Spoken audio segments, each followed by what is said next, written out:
Assalamualaikum Bang Dula. Waalaikumsalam warahmatullahi wabarakatuh. Bagaimana Bang Dula? Sehat ya hari ini mudah-mudahan ya. Alhamdulillah sehat. Jadi, Tapi ini mungkin berisik karena saya di dalam bis. oh ya masih di jalan. Oh, perjalanan keluar kota mungkin ya Bang Dula ya. Bang Dula bisa komentarin dua cerita tadi itu, urusan riset dan urusan pegawai KPK yang menjadi profesi macam-macam ya. Ada petani, tukang nasi goreng dan lain-lain itu. Apa gimana Bang Dula? Masalah 56 atau 57 pegawai KPK itu jadi ketika sudah confirm bahwa mereka dipecat Iya. dan kemudian di dalam grup mereka di mana saya ada di situ, saya ceritakan pengalaman saya bahwa ketika saya pensiun dari KPK, yang pertama saya lakukan adalah saya memelihara lele. Karena di rumah pekarangan saya ada pekarangan yang bisa pelihara lele dan kemudian juga berkebun karena saya memang hobi berkebun karena orang tua ya petani seperti itu. Lantas saya ceritakan baru hanya 2-3 bulan kemudian saya diminta menjadi dosen tetap di salah satu pasca sarjana untuk kemudian beberapa waktu kemudian menjadi direktur pasca sarjana bahkan sampai menjadi ketua STIR seperti itu. Jadi mungkin ini salah satu yang memotivasi mereka karena orang-orang KPK yang tidak lulus adalah orang yang punya integritas tapi juga punya kompetensi, punya profesional. Oleh karena itulah maka kemudian kalau ada beberapa orang yang mau menerima tawaran dari Kapolri, itu hak mereka. Tapi yang jadi persoalannya adalah bahwa bagaimana mereka yang tidak lulus TWK, yang itu dalam bahasa kampung, itu orang bodoh, orang tidak berintegritas, tidak berkebangsaan, tidak punya Pancasila, tidak punya Undang-Undang Dasar 45, kok mau jadi karyawan atau SN di kepolisian. Ini aneh bin ajaib seperti itu. Nah, sementara kalau mereka itu orang-orang baik yang selama ini saya kenal ketika sama-sama di KPK, berintegritas dan profesional, bagaimana mereka mau memberantas korupsi di lembaga yang menurut hasil penelitian Transparansi Internasional yang terakhir, kepolisian adalah instansi keempat yang terkorup. Jadi ini problem yang serius. Nah, kembali kepada mereka yang menjadi wirausaha seperti itu, jangan lupa bahwa Harun Al-Rashid itu doktor tamatan IAIN Ciputat dan dia rajin ikut dalam pengajian waktu saya masih aktif di sana, dan dia salah satu satgas yang sangat efektif di dalam melakukan OTT. Bahkan terakhir dia sudah tahu di mana Harun Masiku berada di Jakarta, dan dia ajukan surat untuk bisa penangkapan Harun Masiku, dan kemudian ternyata itu dipecat sehingga dia tidak proses itu. Nah, seperti itu dan juga yang lain. Oleh karena itu maka ini pelajaran yang penting bagi pemerintah, bagi masyarakat, dan saudara Novel Baswedan itu sudah menginisiatif membuat satu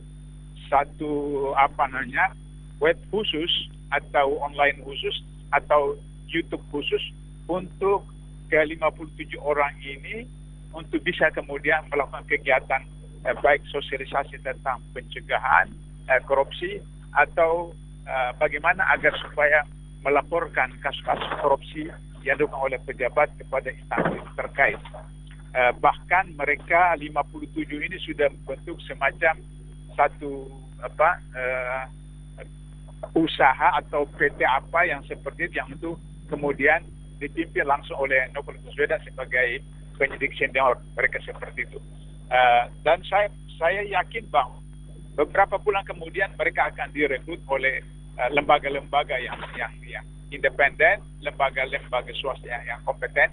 Sebab yang saya ingat ada misalnya di antara mereka, yang bukan mereka tapi pegawai KPK yang sudah pensiun beberapa waktu yang lalu, ada menjadi pegawai atau pejabat di perusahaan Singapura, ada yang di perusahaan di Indonesia dan semacam, ada yang memimpin BUMN dan seterusnya seperti itu. Jadi saya pikir ini langkah yang bijak sekali dari beberapa teman di 57 yang TWK untuk menunjukkan tentang integritas mereka, menunjukkan tentang independensi mereka, dan menunjukkan tentang kompetensi dan profesionalisme untuk mereka bisa mengembangkan sehingga menjadi satu lahan bagi bisa merekrut juga orang-orang bakat mulai dari pelajar, mahasiswa atau aktivis itu bisa bersama-sama mereka dalam rangka melakukan pemberantasan korupsi. Saya kira itu catatan penting saya tentang 57 orang KPK. pegawai KPK yang tidak lulus TWK ini. Ya, catatan yang satu lagi ada Bang Dullah, urusan riset inovasi yang katanya ini Profesor Megawati ini memecah rekor dunia ini. Nah, apa perlu dikomentari atau enggak usah? Bagaimana, Bang? Ya, jadi ini memang Indonesia ini memang negara anta beranta, artinya negara yang tidak ada di peta dunia. Sebab apa? Kalau kita lihat di negara-negara yang sudah maju, negara-negara yang modern, yang disebut riset, riset baik riset oleh kelompok, riset oleh organisasi, riset oleh partai, apalagi riset oleh negara, itu harus dilakukan oleh orang yang disebut dengan kategori periset atau peneliti. Misalnya kita punya lembaga negara namanya LIPI, Lembaga Ilmu Pengetahuan Indonesia, yang melakukan riset bagi negara kita itu ada LIPI. Namanya juga Lembaga Penelitian Indonesia. Betul. Jadi penelitian, lembaga penelitian Indonesia, berarti peneliti. Untuk menjadi peneliti, maka dia harus memiliki kualifikasi tertentu yang disebut dengan kompetensi. Kompetensi dalam teori adalah pertama knowledge, punya ilmu pengetahuan. Kedua, mempunyai skill, keterampilan tentang penelitian itu. Yang ketiga, ability, kemampuan untuk melakukan penelitian itu. Dan yang keempat, punya attitude, punya perilaku, punya integritas. Problemnya adalah Megawati apakah memiliki kualifikasi ini? Dari segi knowledge, beliau tidak tamat cuma kuliah seberapa tahun, 1-2 tahun, kemudian drop out. Jadi berarti kualifikasi pertama knowledge tidak punya. Kemudian skill, keterampilan. Apakah dia pernah melakukan penelitian, punya karya-karya penelitian atau artikel-artikel atau tulisan-tulisan ilmiah seperti itu? Tidak seperti itu.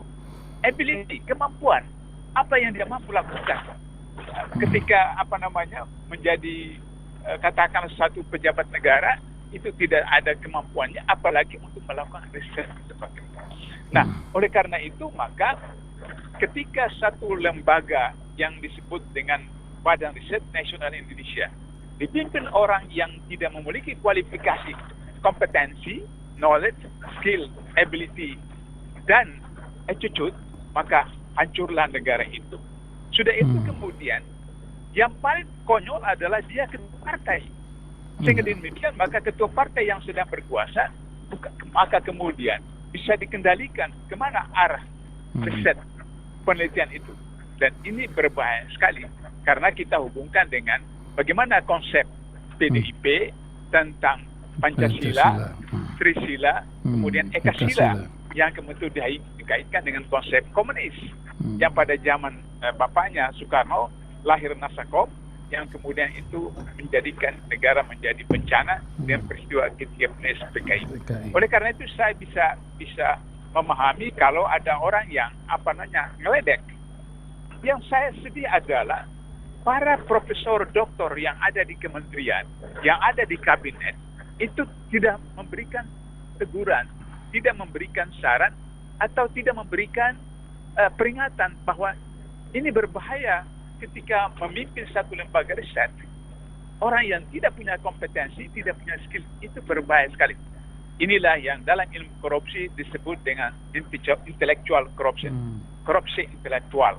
Korupsi intelektual itu korupsi yang dilakukan oleh orang yang punya ilmu, punya pengetahuan, punya data, punya informasi, tapi dirahasiakan, diselundupkan, disembunyikan, disalahgunakan untuk kepentingan golongan atau kelompok tertentu.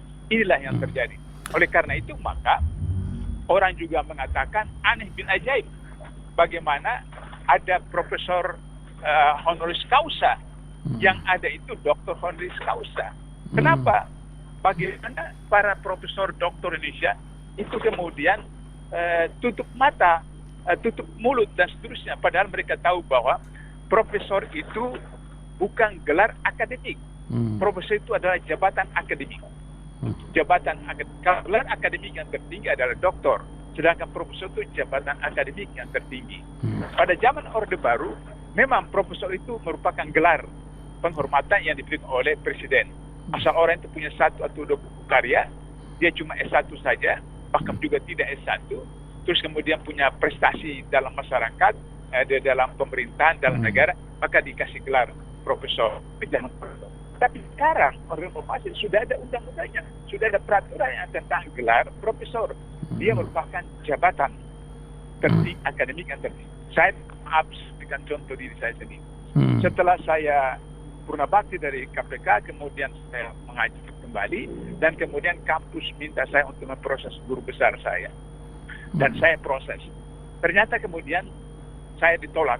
Alasannya karena umur saya sudah melewati batas ketentuan. Setahu saya, Megawati lebih tua sedikit dari saya. Yang kedua, Megawati bukan dosen, karena dia bukan sarjana. Untuk profesor, itu harus dosen, karena dia merupakan jabatan akademik.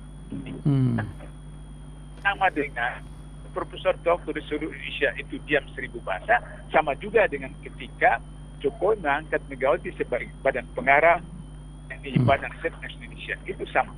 Saya mau simpulkan bahwa Indonesia ini bukan banyak orang jahat, tapi banyak orang yang diam.